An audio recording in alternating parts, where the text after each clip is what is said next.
Aloha! Welcome to Kick TV Hawaii. I'm Lawrence Smalls. And I'm Adria Campbell, and thanks for joining us on Hawaii's only TV show about the game of soccer being played here in Hawaii. Every week we visit with people in the soccer community, people who play an important part of keeping the sport we love alive in our islands. We talk to coaches, business leaders, kids, and even soccer moms. Today, we visit with soccer mom Carrie Kim Bustillo and her daughter Kylie. Mom gives us the 411 and how she fell into the role of being a soccer mom and the reasons she continues to do so. Layla Y sits down with Michelle Nagamine and talks to her about her soccer history in the islands and her appointment as the new University of Hawaii women's soccer coach. Brian Ching answers viewers' questions about soccer. We share soccer tips from coaches and players that may help you improve your game. Weekly visit from the guru of soccer, Uncle Jack Sullivan, as he shares little of the history of soccer in the islands, or what's currently on his mind. All this and more on this episode of Kick TV Hawaii. Stay right where you are.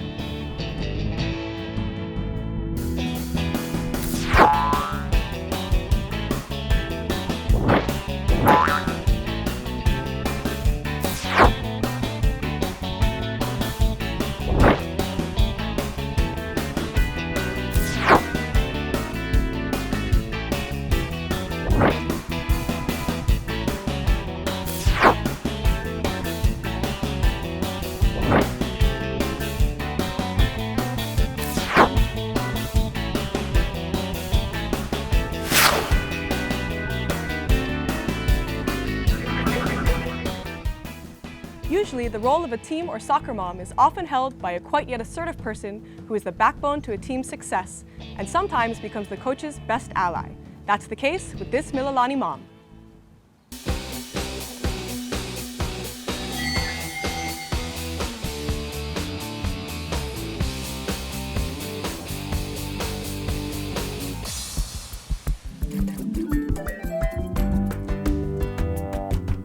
Actually, it's funny because I wasn't intending to be a soccer mom. I never wanted to be one of those driving the family van, with the kids and doing all of that. But when she started playing Haisa, actually we went, she tried out, and the coach, without even me knowing, said, "You're gonna be the team mom." Oh, there's so much responsibility. We had to register players, we had to get uniforms for them, do potluck schedules, coordinate travel, making the travel books, and just helping with fundraising wherever, they needed help. We had to coordinate everything. And it's a lot of communication. You're just kind of the bridge between the coaches and the parents. It's a lot of time, and I think that's what surprised me when we first started, is how much time commitment there was to the game. So your kids really gotta love it. It's just good for your kids because it teaches them teamwork, it teaches them discipline. For my daughter, she has tons of homework and tons of practice, but it keeps her on track. She manages her time well because she has to, because she doesn't ever know when she's going to have that time to do her work. So she always gets things done ahead of time, and I think that teaches them good life skills. But the best part about it is you get to spend time with your kids and you know what's going on because you're the mom, the team manager or the soccer mom, because you're always there, you're always watching them, and you're being a positive influence onto them. I think they just love having us around and knowing that we're there. Even at practices, a lot of parents will just kind of drop their kids off and leave. I tend not to do that. I like to be there. I like to watch and see what they're doing, even if it's just practice. So I'm there. If anything should happen, I'm there. I'm there for all the girls, that, if their parents aren't there, they come to me and they're like, "Auntie, can you call my mom, or can you do this, or can you do that?" So I'm just kind of the person who's visible. Kylie plays for a team called Blitz Orange 99G, and Micah plays for White 03 boys team. They both go to Hanalani School. Kylie plays striker primarily, but is able to play many different positions on the field, and Micah plays center mid. She is the first one in our family that played soccer, but because she plays soccer, as she's growing up, we're learning more and more about the game of soccer. And like I said, we love it. We watch it when we don't have to. It's not just her games. We watch all kinds of games on TV. So I'd say definitely we're soccer fans now. I didn't even think that we would be where we're at right now, so into soccer. When we started this, it was just kind of a, Yes, my daughter loved playing soccer and we were interested in it. The more she played, the more interesting it got to us. But I never imagined how into it she would be. So now she's like a crazy soccer kid. I do remember a time when my daughter had all of her friends here and they were playing in her room. It just started off like a friendly game of kicking the ball, and before you know it, we heard this big boom, and we went in, looked in there, and there was a big hole in her wall. And she loves shoes, so she has extra shoes. She has like 5 shoes that she rotates at one time. I like being at the field. I like watching my kids practice and just doing nothing. It's my downtime, it's my relaxation. It's my only time where I get to just sit and relax and enjoy my kids and enjoy talking to other parents that are at the field. So I love it. I mean, even though I'm there all the time, it's my time to do nothing and just relax. Now that's a cool mom. Coming up next, we visit the streets of Waikiki to see just how many people can speak the language of soccer. And Layla Y interviews the new women's coach of University of Hawaii. All is coming up on Kick TV Hawaii.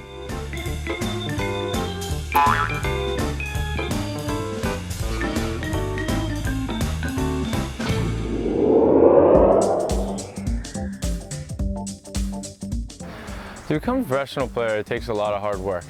It takes more than just showing up for practice every day. It takes effort to come in, study the game, understand that you have to work on things outside of practice, work on things that you're not good at, work on things that are going to make you a better player. You need to talk to your coach, find out what you need to do to get to the next level, and understand what it's going to take is you going in and working on those things, not only on the field during practice, but after practice. Before practice, after practice, whenever you can, get out in the field. For me personally, I used to come to school early, about an hour early, and the first thing I started working on my own was juggling. And I could juggle a ball, I think 10 to 15 times my freshman year in high school, and by the time I finished high school, I was up to about 1,000. So, it takes a lot more than just showing up for practice. My grandfather started working for Metagold back in 1923. My dad retired from Metagold after 30 years of service. I remember Dad telling me and my brother Matt about the importance of integrity and dedication, especially when it came to work. He believed that's what makes a person stronger. I guess you could say that had a big influence on me. I'm Frank Gaspar Jr., and this is Metagold and me. 3 generations and counting.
We're passing the back, including money. Pass back, I think, is for the rugby. Well, for us, I think.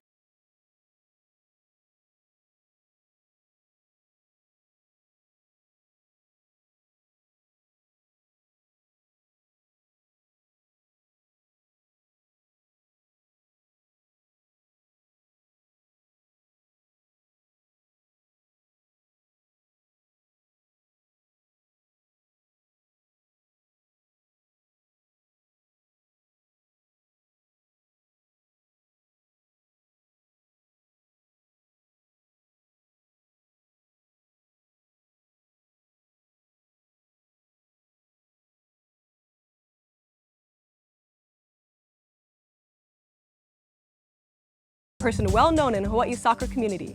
She has been involved in the game since her playing days at Kamehameha School. She has also coached multiple levels of the game and has now been chosen the next University of Hawaii women's soccer coach. She knows the road won't be easy, but she wouldn't have it any other way. Layla Y caught up with her to get a glimpse of what makes her tick.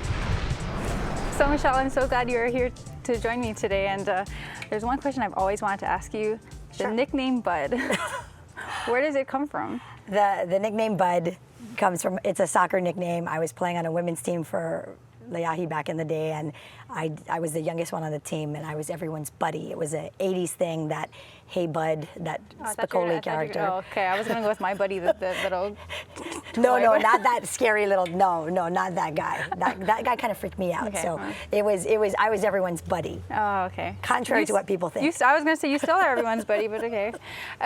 You were recently named the head coach at the University of Hawaii women's soccer team. Congratulations on that one. Thank you very much. Now, is that something that was sort of a lifelong dream, or just sort of right thing, right time? Yeah, to be honest, it wasn't like, when I was growing up, I said, ooh, I just want to be the head coach of UH soccer. It's something that I kind of evolved into, I think, over the past several years. Coaching at Hawaii Pacific really opened my eyes to the college level, and I realized that I really enjoyed that age group and the challenges that were involved. And I think coaching at UH was just a natural progression for me. It allowed me to kind of incorporate all of the different skills and things I enjoyed from all my various hats that I've worn over the past 20 years to kind of roll them into one job. Speaking of those hats, youth, club, high school, I mean, you really have coached from almost every age group. Yes, and it's been very rewarding at every single age group. I've learned some really important and good things along the way, and I think that's kind of helped me to have a perspective for our players at University of Hawaii to be responsible to them and to our community, to make sure that we do the things that are important to them and that are going to make them become better players even at the college level. Has Division I changed since you last played? Oh, it's changed. It's changed so much. It's kind of mind-boggling for me to really think about how I had to prepare when I was going to school. I graduated in 1986, so going to Santa Clara and playing at that top-tier Division I level was really, really a challenge for me because there weren't a lot of people doing that back in the day. And so training on my own during the summer was really tough. I have a lot of respect for the clubs because they're really doing they're doing a great job of preparing their kids. And I think the kids are a lot more savvy than I was at the time. There's so much more information and just nutrition and hydration and what you're putting into your body. There's just so much more information that's available to kids. I think that's fantastic. How hard was it because you're coming from Hawaii, and I'm assuming college coaches back then didn't know a lot about players from Hawaii? Absolutely. And now you're dealing with, as the college coach at UH, you're dealing with competition now from those mainland colleges who are coming in and recruiting players from Hawaii. So can you talk about that difference and just from being almost the trendsetter out there and trying to make Hawaii known, and now people are actually coming out here to look for Hawaii players? Well, the interesting thing for me was at the girls' state tournament, there were actually college coaches who had flown in special. They were taking their vacation and they came out to watch the games, and I thought, you know, wow, this is a really good sign that our players have arrived. You know, I think Hawaii Youth Soccer Association has done a wonderful job. I think AYSO has done a wonderful job of preparing the kids and making them ready for the next level. You know, with all of the kids going through AYSO and club, they have the information and they know what they need to do to get to the next level. And now the college coaches are realizing that these kids can play. So that does make my job a little bit harder, but I'm very realistic. I know that not everybody wants to stay home and go to school. So what my job is going to be to do is going to be identify the top talent and go after the players, regardless of whether they want to stay here or go away, and make sure that UH is in the running with the top recruits, because sometimes at the last minute, they're all excited about going away initially, and then when it actually comes time to go, they think, wow, if I could play in front of my family, you know, my friends are here as well. So it's going to be tough, but I think as we build our program from the ground up, we're going to have a lot to offer the Hawaii kids. So and my college friends on the mainland who are coaching, I've told them I know that there are going to be kids who match their program better than our program. Sometimes the area of study or what they want to get into may not be a good match for us. So we should keep the communication going so that we can start to refer players back and forth. And I think that's ultimately going to be really good for us. Our kids' ability to just make everybody feel welcome and feel like they're a part of things is going to be really clutch for our recruiting. It's very exciting. I can't wait for the upcoming season. Now I'm going to put you on the spot with a lightning round. What's your favorite sports movie? My favorite sports movie, Remember the Titans. Oh, I love it. Strangest job you ever had?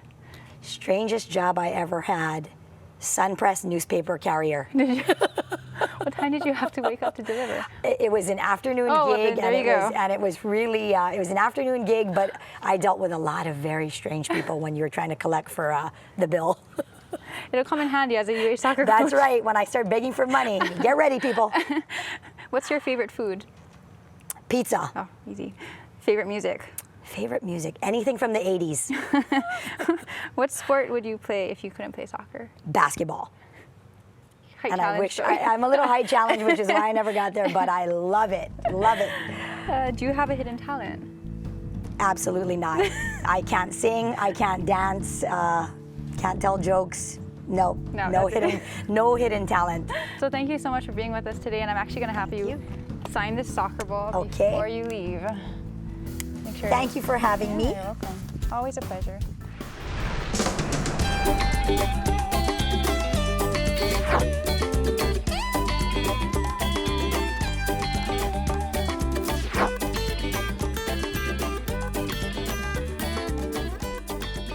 I'm Jason, I'm Jacob's father. He's currently 9 years old. You'll typically find him playing center mid. Every once in a while he'll be playing left, mid, or forward.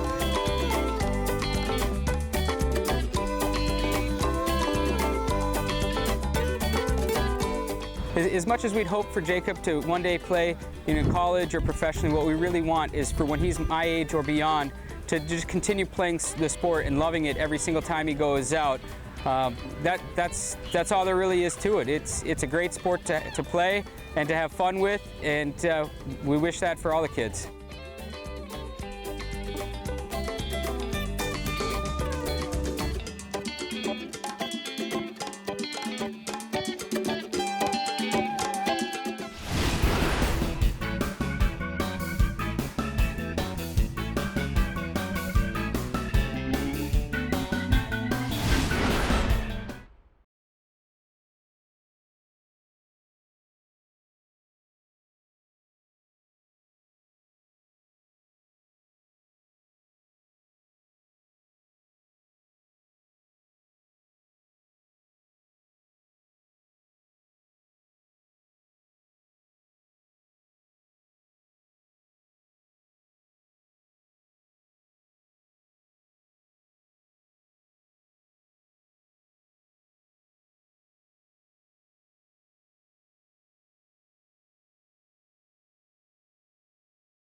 My grandfather started working for Metagold back in 1923.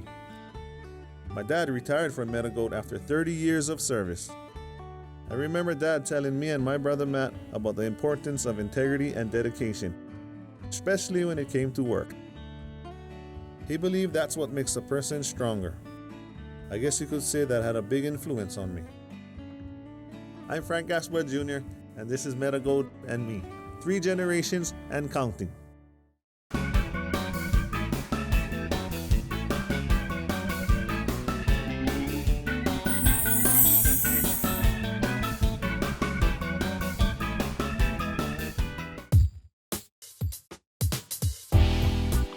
Hi there, I'm Tim from Hands On Physical Therapy in Honolulu. As many of you parents and kids already know, soccer is gaining in popularity, and that's fantastic. However, as a result, we're seeing more soccer-related injuries in the clinic.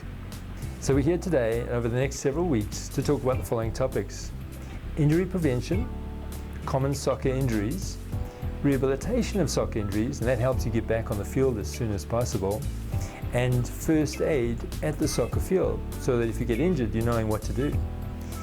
Some of you, in relation to injuries, may have heard of the acronym RICE, R-I-C-E.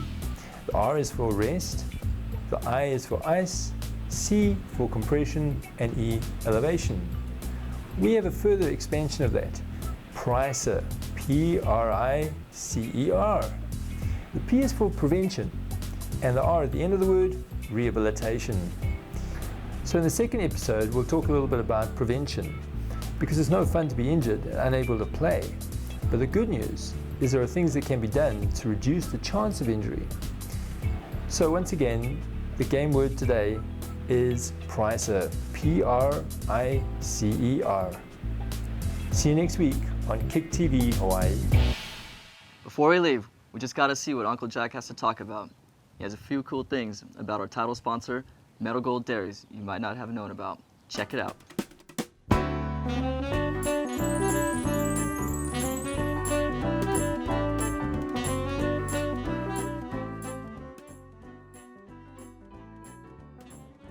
Do you know that soccer would not be where it is today if it wasn't for Metagold Dairy's support?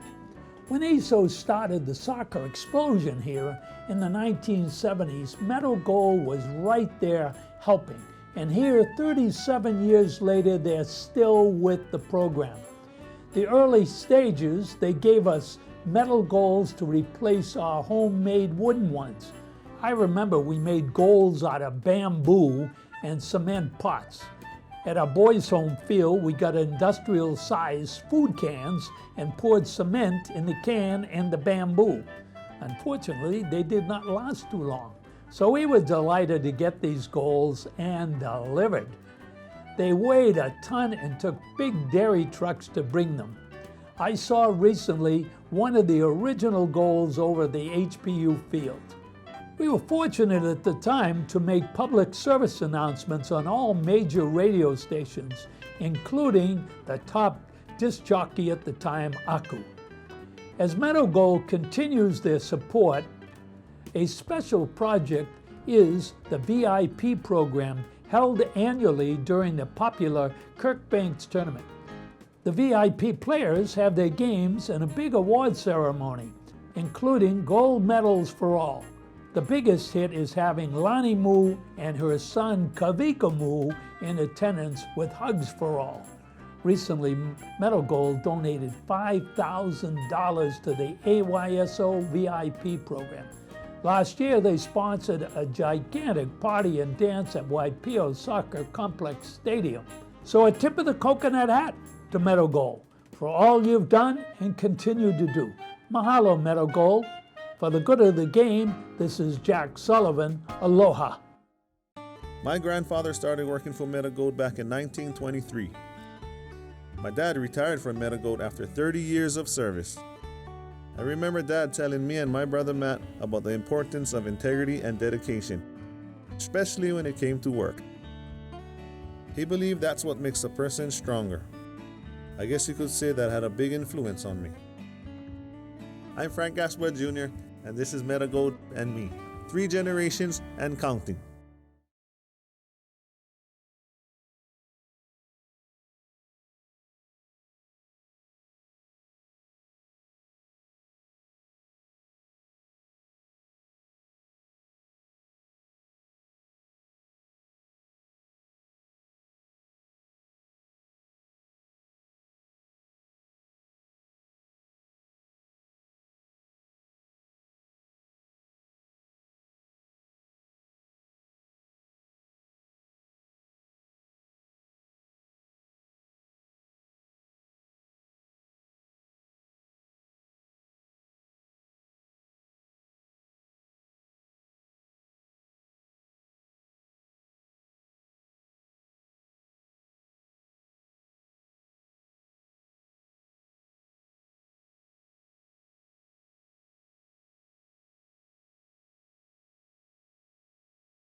Well, that's it for this week. Hope you had a good time and learned a few things while you're at it.